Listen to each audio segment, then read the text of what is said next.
Today is Tuesday, and I would like to say condolence sa isang tauhan ko na si Imaklak.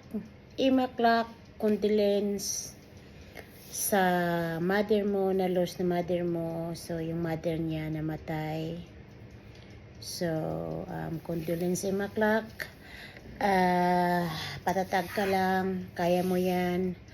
At saka yung kunti na mga tinulong namin sa'yo, sa mga kasamahan mo, at saka ako na kinulik ko para kung makatulong ng kunti.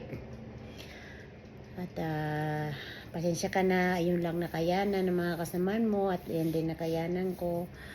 So anyhow, pakatatag lang, ganun talaga ang buhay. Kaya kayo, advice ko dyan sa mga iba, pag buhay pa ang nanay nyo o magulang nyo, mahalin nyo kapag, kasi ako wala rin ako nanay at tatay na. Hindi natin alam ang oras. So, yes, okay. Orat Ima, condolence. Thank you.